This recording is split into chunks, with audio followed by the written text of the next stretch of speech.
on Power Talk AM 1460 and FM 101.1. Streaming worldwide on iHeartRadio. Jan Price talks to the movers and shakers in the film business. The Jan Price Show. You're listening to the Jan Price Show, all about movies. And today my guest is Oscar contender, cinematographer, Todd Banhazl. How are you, Todd? I'm great. How are you doing? I'm fabulous. Thank you. Welcome to the show. Thank you.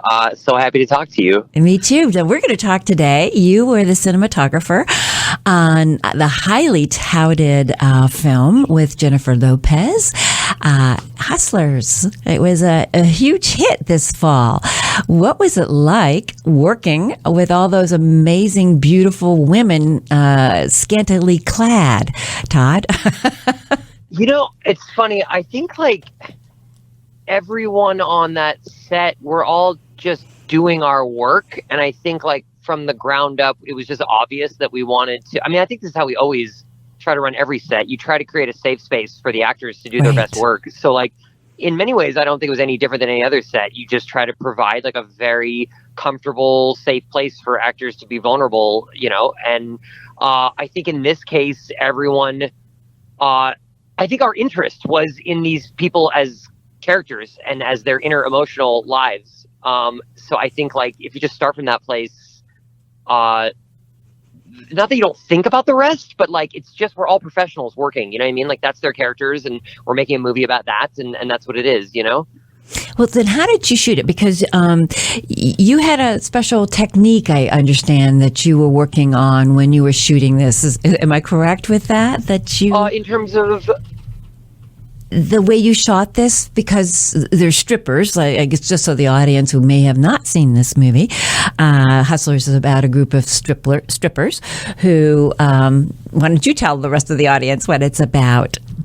So it's about a group. It's based on true story. And it's about a group of strippers in 2007, 2011 that when the financial crash hit New York, they started drugging their Wall Street clients and taking them into the club and running up their credit cards and kind of built an empire off of this.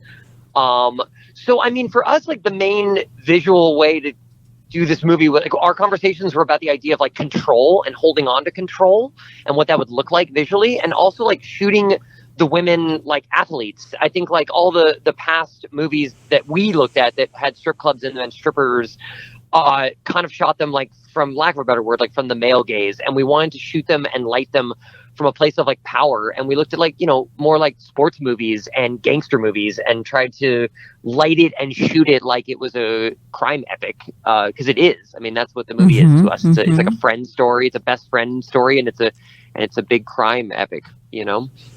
That's interesting, though. I hadn't, you're right, but I hadn't really thought about going back and looking at other crime epics and seeing how they were shot in order to do this. So what did you learn, and what kind of techniques did you use when you were? It's we looked at a lot of Scorsese movies, all the classics. We looked at, obviously, Goodfellas and Casino, and we looked at Boogie Nights, and we looked at Wolf of Wall Street, and all these movies that have men in these roles where you love them for either being bad, or you love them for their amazing attempts at power, and they're usually voiceover driven, and we talked. So we use the kind of same techniques, fast dolly moves through spaces, long steady cam shots through spaces. We used a lot of Godfather-esque top light on the women. We used a lot of hard, brutal backlights.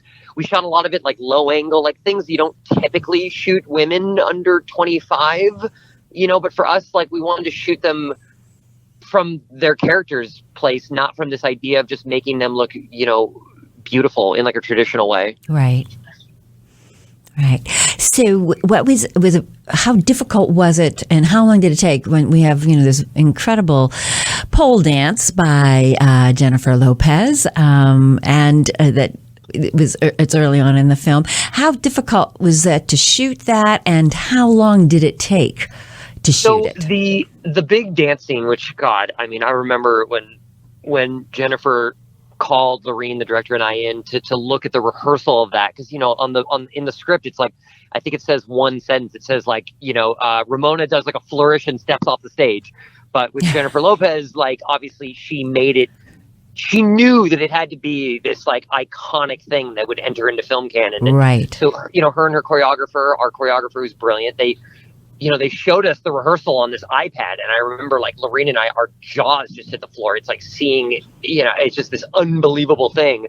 And then we actually had to do it really quickly. I mean, we created the entire lighting setup for that, I think, in like 2 or 3 hours, because we just had no time on this movie. We only shot in that strip club for, I think, 4 days, total. So, wow. And then we shot the dance scene like a stunt. I think we had 3 cameras going, and Jennifer did it, I believe, maybe 4 times. I mean, the thing is, like, she's doing it for real. Like, a dancer who's been doing this for 20 years can do these moves, and Jennifer can do them. She trained, but when she was done, I mean, she had beat her body up. I mean, it was brutal. I mean, there's no stunt double, there's no body doubles, there's no vis effects. It's all her. So, we shot it 3 cameras, and by the time she had done it 4 times, that was it. It was done. It's amazing. So did you do it all in one shot, or did you have to edit it in? You did 4 different shoots of it. Where did you take, when you were doing it initially, was it just all one complete shot, or did you have to stop and start? We ran it like a full dance sequence. So we had her do it 4 times, in which we played the song. She comes out, everyone's cheering, throwing money. She does the entire thing 4 ways through. We just shot it each time with different camera positions. So every time we would do it, we'd move the cameras around and get a different angle that we knew we needed. But we ran it like it was really happening. Amazing. Well, it is. It's an amazing feat in itself. I mean, she truly is in a phenomenal shape, literally and figuratively, to be able to do that. And I think everybody was wondering, was that her, or did she have a stunt double? I think totally. Well, we talked a lot about trying to make sure that her face was in as many of the shots as possible, or at least enough so that you do get this feeling when you have your famous person steps up there, but then you cut to like a tight shot when something incredible happens. Like, you can tell that there's trickery going on. And for us, we want to make sure that you could really feel that it was real and that it was like happening live. I mean, kind of, we shot it like a documentary so that, you can tell that it's her, Yes, you could definitely tell it was her. So besides that particular shot, because I'm sure that was incredibly difficult to shoot, what was the most, what other part of this movie was incredibly difficult for you to shoot? I think the main challenge of this movie was just, we had so many locations. I mean, the movie spans across 3 time periods, and you're constantly doing wardrobe changes, women, and so I think just moving at that pace was the difficulty. I mean, one particular scene that I remember was hard was just, there's a scene where back in the champagne room, Constance Wu's character, a dude, the power dynamics between her and a guy in that champagne room is kind of ugly, and he like forces her to do drugs off his hand, and it's not a nice scene. And we talked a lot about how to shoot this scene in a way where you're true to what's happening for her experience, but we're not just like contributing to like the pile of scenes in cinema that is just like violence against women, like lazy violence against women. So it came down to like rooting the camera in her perspective. That way you have a scene that's true and ugly and real, but at the same time isn't like from this just male perspective where we're just using violence as like a tool because we couldn't figure out a better thing to do in the movie, So, what was it about that particular scene then, specifically in the sense of? I mean, we just wanted to make sure that the way we shot it didn't objectify and brutalize her. Okay. We want to make sure that the way we shot it felt like how it would feel for someone to go through this scene. So for us, it became about putting the camera always at her eye level, looking up at the other character, at the other guy, and just making sure that we were always aligned with her emotionally. And that's what it was. It was a conversation of like where to put the camera. Okay, because that's what I was wondering. How do you judge that? What do you do as a cinematographer to make sure that that's the kind of thing that happens in a scene? So thank you for letting us know. And I know in some of the scenes you wanted the women to feel empowered, and then other scenes if they felt desperate. So how do you film it for them to feel empowered? And then how did you film it for them to feel desperate? What's the difference between that? I mean, there's so much when you're shooting a movie that we as observing the movie don't even realize how much the cinematographer can not manipulate our emotions, but help create the emotional impact that should be created. So talk a little bit about that, if you would, Todd. It's funny. It's like all these decisions we make as filmmakers, the audience should hopefully never notice. Right. You're right. They should just feel them. And like all these decisions go together to hopefully just create a feeling that looks invisible, And so like for us, our language to help these characters feel powerful is we shot in large format digital, and we used really wide lenses, and we covered them in color and big backlight, and we shoot these big dynamic wide shots of them where they look like, superheroes or athletes. They just looked, we called it 50-foot women is what we called it. We feel like an attack of the 50-foot woman, And then when we wanted it to feel like, the world's crashing down on them and they're feeling the pressure and, it's becoming claustrophobic, what we would do is we would shoot on a smaller format digital on these really long zoom lenses, almost like 70s style zoom lenses. And we would have these long, oppressive shots where we'd zoom in on them. So I think like for an audience, you get to see them in these two different ways. You get to see them like larger than life, and you get to see them like really in these like really claustrophobic. And I think it's a subtle thing that is felt, Mm-hmm. Yeah. Yeah, it's interesting. It's fascinating. How did this project come to you?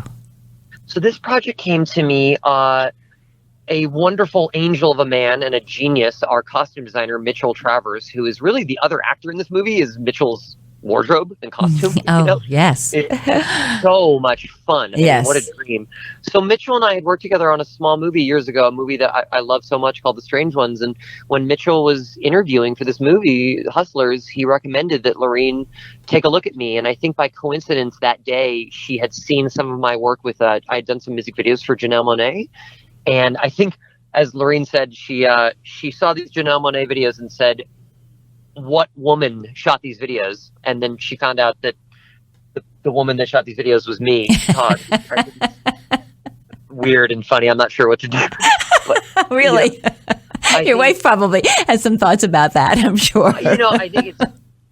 Before Hustlers, I had done so much fashion and music video stuff where I really was interested in, like, I don't know, just how powerful and amazing women are, and if there are ways to get those images and ideas about women into like typical fashion and music video stuff that is just so much from the male gaze and is so objectified, and it's just not what interests me. And I think we had done that with Janelle Monáe. I mean, she's such a badass. She's so powerful. It's easy with her. So yeah, I guess that's how I got connected with it. Is Lorene saw me and we met and fell in love, and the rest is history, as they say. I love Janelle Monáe. I think she's just an incredibly beautiful woman. I just interviewed the editor and also the makeup artist for Harriet. Really? For Harriet, oh, yeah. Cool, awesome. 2 different interviews, and we talked about Janelle Monáe, and I said I think she's just one of the most beautiful women on the screen today. There's something about her that's just it's indescribable. She just has that mystique about her, I think. So it's interesting to hear you say she's a badass. I like that. For sure. How long did it take to get the production actually started, from the point that you were hired and then you began shooting on Hustlers? Oh my God. I mean, so I was hired, or I was attached to the movie, and we were going to make it. And then kind of our financing dropped out, and the movie was kind of dead, or at least it was in real jeopardy of being dead. And I think that happened on Lorene's birthday. Oh no! And then I believe a year went by of trying to get the movie made. I couldn't remember that time of it. I'm pretty sure it was a year. And then I remember around New Year's, I kind of had realized wow, I think this movie that I love so much is not going to happen. And then I think the next day, I received word that, we found a new financier, and that was it. We were going, and the movie went. So, I was connected to it for a long time. That's interesting. So, it fell out, and for how long? About a year? I think a year it was dead. I mean, these things happen all the time. But they do. So hard to be made. Not many people wanted to make a movie about women behaving badly. And that's changed, hasn't it? I hope, anyhow, because we're always behaving badly, I think, anyhow. Totally. It was like, in a good way. That it was a problem. It's like we're making movies about men, criminals, all the time, and they're some of our favorite performances, but like the instant you have a movie about a bunch of women, taking advantage of dudes, everyone's like terrified of it. I mean, I think that's like the reason it was so exciting to make the movies, because it shouldn't be a big deal, but it is right now for some reason in our culture. Yeah, it is. You're totally right. If you're just tuning in, you're listening to the Jan Price Show, all about movies. And today my guest is Oscar contender for cinematography for his new movie Hustlers. And I'm talking to Todd Banhazl. And we're talking about what it was like to photograph all these beautiful women in Hustlers. What was it like to work with Jennifer Lopez? Okay, we can do some gossip now. Oh my God. I mean, the gossip is boring because she's just as incredible as you think she is. Like literally she's such a real true star. She's so talented and so smart and so warm. And she made every scene better. She made everyone around her better. She's the hardest working person on set. I mean, it really it became like, she would ask like, oh, hey, are you going to get a shot from this side of the room? And I would think like, oh, that's interesting. I hadn't thought of that angle. Why? And I realized 100% of the time it's because she knew the script so well. She knew like, oh, well, the most important line of the scene is going to happen from that side. So there should be a shot over there. I mean, she's just the best. Yeah, and she is one of the hardest working people in show business because she's everywhere. She's absolutely everywhere, doing so many different things, and she is a success because of all the hard work that she has put into it. You know her story, and she's always stretching and doing more. She's not happy just to do one genre extremely well. She's expanded into many different genres, including acting now, where she does it extremely well no matter what she does because of all the hard work she puts into it. I just was reading this, just quick, she's doing interviews right now. There's talk about her being possibly nominated for an Oscar also for her performance, and there has been that buzz going on ever since the movie premiered, but about never giving up, how important it is not to give up. And that's the message everybody needs to hear in this business and any business, but particularly this business, just like with this film, the financing falling out for about a year, but never giving up, and the financing falling back in, and making it really is a very entertaining movie. If you haven't seen it, I recommend it. I think is it still out, Todd, or is it now on video on demand? Do you know? It's now streaming everywhere. I'm sure it's in a couple theaters somewhere, but now it's more like in every device known to man.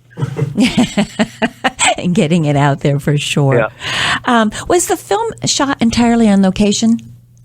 The film was shot mostly on location. We took over a real strip club and we kind of converted it to what we needed. So it was kind of like a hybrid, half location, half stage. And then we built a couple sets. We built like the champagne room and the private dancing room and a few other small things. But mostly it was a location movie in New York City, and some of it's actually taking place in like the real places and the Gansevoort Hotel. And like we tried to make it as either the real places that it really happened or at least as similar as possible. Was there any place that was particularly difficult to shoot? I mean, the strip club. The strip club was the hardest thing ever because there's just a quarter of the movie is in that club. So much happens in there. And, we had no time and not enough money. And, we pulled off, I think we were in that place total maybe 5-6 days. And it was just like a blackout blur of what went on in there. But we got it done somehow. So go ahead.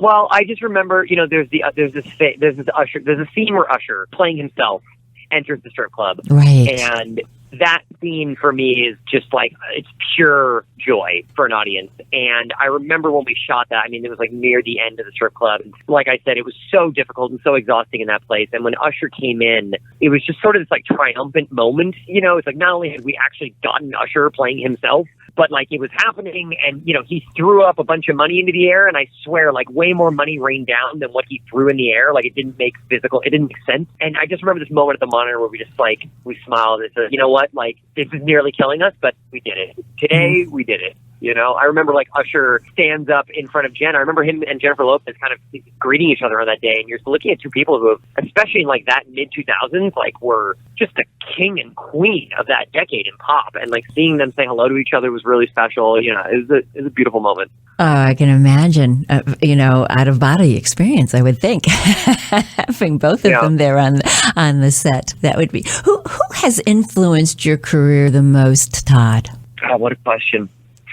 Man, I don't know. There's so many. You know what's funny? You know who got me into filmmaking is Michael Bay, of all people. Really? Oh, yeah, I'm going to say Michael Bay. Do you guys remember a movie, The Rock, Nicolas Cage, and Ed Harris? Yes, and Sean Connery. That's like my favorite movie ever. And when I was a kid, about Alcatraz, right? It meant everything to me. And like, I remember eBay had just come out, and like I would buy all this The Rock memorabilia on eBay and like a cardboard cutout. Yeah, I'd like to say right here on your show that Michael Bay is my biggest influence. Hey, Michael Bay, if you're listening, maybe you and Todd could work on a project together. Yeah, for sure. Wasn't The Rock about Alcatraz? Yeah.